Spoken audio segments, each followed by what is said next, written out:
clean Mama's house. Okay, can you read it to me?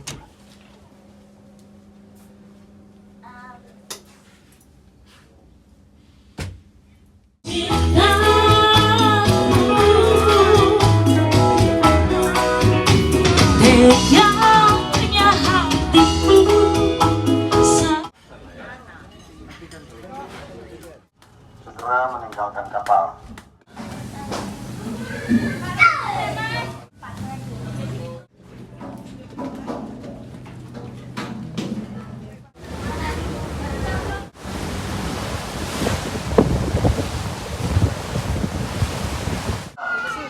Dan juga dapat digunakan untuk ibadah kebaktian dan akan diumumkan sewaktu-waktu. Keluarga mustika berada di Islam bagian belakang, berada di sesi. We're on day 3 now of that tour from Medan to Jakarta with one port stop in Batam Island. It's taken us about 72 hours. We left at 10 a.m. the day before yesterday, and we'll probably get in, we're supposed to get in at 10 p.m. tonight, but I think that there will be some delays since they were delayed getting out of the port in Batam, and it will be more likely midnight or 1 in the morning that we'll arrive to Jakarta. And I can say we have been the only foreigner going this far. There was one man that rode with us from Medan, Sumatra to Batam Island. Nobody really speaks English here. The first class that we're staying on, which is 1B, and we're only on 1B because they have 4 beds. The difference is that 1A has 2 beds and it faces the other side of the hall and therefore has a window. So we have no window, we have a mirror. Second class has also A and 2B. And 2A has got 6 beds and 2B has 8 beds. For our 1B class tickets, it cost us $87.50. That comes out to 1,400,000 Indonesian rupiahs. That's per person, per bed. That includes 3 meals a day and your accommodations. So the plane tickets were about $100 one way with a piece of luggage included from Medan to Jakarta. But we figured, well, it's not really that much of a savings. But when you consider that it's paying for 3 days of your food and 2 nights of accommodation, that is quite a savings. Plus, it was a cool experience to, now we know what it's like. As far as buying those tickets, there's a lot of tips I can give you on that. It was quite difficult for us to, we did not pull it off to buy it online. It looks like all the methods of payment are just for Indonesian locals and a foreigner won't be able to buy it. We thought about asking a foreigner to buy it for us, but we weren't sure how that would work out in their name or in our name for the tickets. So we came one day before and we bought the tickets at the office. You cannot buy tickets the day of departure. Departures only happen once a week. At this time the video is made, they depart every Tuesday at 10 a.m. We noticed online when we kept checking on the Perni website that the lower classes were all sold out, and then the third class was sold out 5 days before, and then the second class tickets were sold out 2 days before. We were hoping that one day before the first class tickets there would still be some available, and there was plenty available. But apparently the second class tickets were all sold out 2 days in advance. So if you want to get yourself a second class ticket, you're gonna have to show up in Medan at the ticket office at the port 2 days in advance. You have to buy them in person. And of course, if you want to buy first class tickets, you can show up 1 day in advance. We had quite a little story with that though. It was a little tricky. Long story short, we showed up like at 4 p.m. and the security guard just kept talking to us and schmoozing with us, and by 4:50 he said, "Sorry, the office is closed now. You can't buy your tickets anymore." And we're like, "What? But we came here like an hour ago." And he was like, "Well, why don't you come back at 8 o'clock and I'll arrange," and I'll, you know, he got our information and stuff, and I'll arrange a ticket. So we came back at 8 o'clock and he was said, "No, tickets aren't ready yet, but come back in the morning at 8 a.m.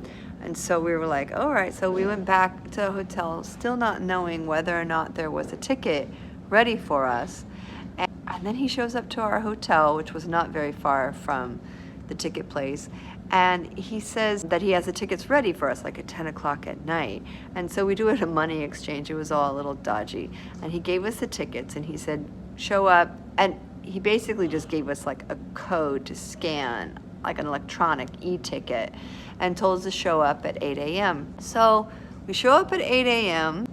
We go and we use this code on the kiosk, and lo and behold, our tickets are there. It was legit what he did, but I wouldn't recommend it if you can get around it. It felt a little dodgy in the moment. So finding your tickets was a challenge to do, but we were able to pull it off. I would say the 1B has worked out perfectly since we're a family of 4 and we all want to be in the same room together. Personally, I would not want to share a room that small for 3 days plus the bathroom.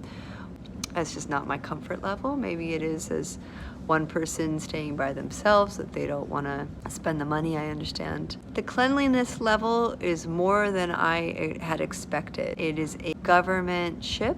They make it out to be like a cruise line, but it's really kind of like they keep it clean, but it's nothing like a cruise. So they had some entertainment at lunch the first day. I don't know where those singers have gone to. They have some balloons up around the information, and I guess that's as festive cruise as it gets. Because we stopped off at Batam Island, a lot of people got off. And also in the beginning it felt really crowded, but now kind of everyone's sort of dispersed a little bit. So some of the decks, at first I thought, oh my God, 3 days, I can't go out on the decks because they're packed and everybody's smoking. Well, they all seem to have congregated now at this point on a few decks, and the deck that is closest to 1B and 1A, the first class deck, that is the most sparse because those tickets they sell the least. Therefore, I have found moments where nobody is smoking around me and I can just enjoy the fresh air on the deck. And at times they do have it locked, so I'm not really sure how that works a lot. You know, again, this is all in another language, so I don't know half of what's going on. It's very quiet at night. I've only seen one cockroach. I heard about cockroaches on the ship, and granted, there's, it's inevitable that there will be cockroaches, but I only saw one cockroach on this first class, and I killed it, so it's not there anymore, don't worry. The food is really not all that bad. I was pretty nervous about the food, but it's really simple, and there's plenty of it, and there are not long lines of people trying to get at it on the first class deck. I understand that there's like different eating halls for the different classes. So there's not that many people on the first class deck eating. There's rice served, then there is a soup with some vegetables that's quite tasty. Last night it had ginger in it, the day before it had pandan. Some sort of a chicken item, very plain, sometimes with sauce, sometimes just grilled, and then they'll have like either hot dogs or some beef disc I haven't tried. And then last night they had some spiced fish, and then they'll serve it with a jello or a wafer cookie and a bottle of water, and that's it. You also have your convenience stores, which are all around the place, but we haven't been to any because it's just like top ramen and packaged food. The food that they serve is just fine. You can, to eat, and we haven't really dug into any of the snacks that we brought. They're always giving you water, so there's more water than we need, so don't worry about packing water with you. So the food's not tasteless. It doesn't look like I'm gonna get food poisoning. It's not overly spiced. It's not tasting like the meat has been left out too long. So it's decent. The rooms are clean. They have no bad smell. There is air conditioning in the rooms. It could be more. The boat is not rocky. It's pretty steady right now, actually, as I say that.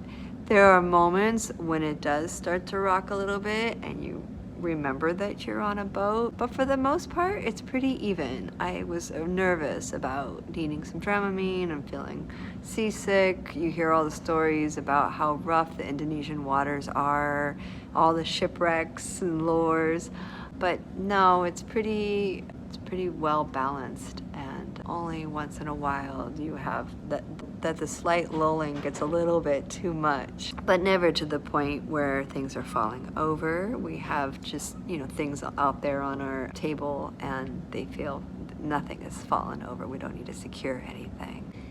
So of course, because you're out at sea, you're not going to have a cell phone connection. You do for a while you're at port in Batam Island for a few hours there. And I think that we drove close enough along the shore that we still had a cell phone signal for a couple hours, and then it was gone again. Can purchase Wi-Fi at the local shop there, and for 6 hours it was 40 rupias, and I think that's about $3.50. So it's reasonable, and you can only hook it up to one device because they hook it up for you. Other than that, you're just working on your projects, reading books, taking naps. There's obviously a lot of downtime. You can only take so many walks and go out for fresh air and then lay down in your bed and maybe do some yoga in the little space between the beds.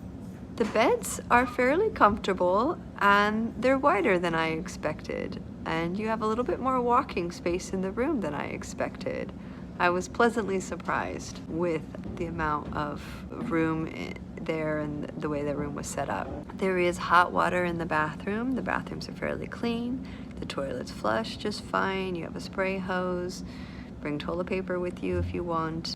I think all in all, it's been a good experience, given that we're sitting around for 3 days. We feel safe enough that the kids can go running around just this deck.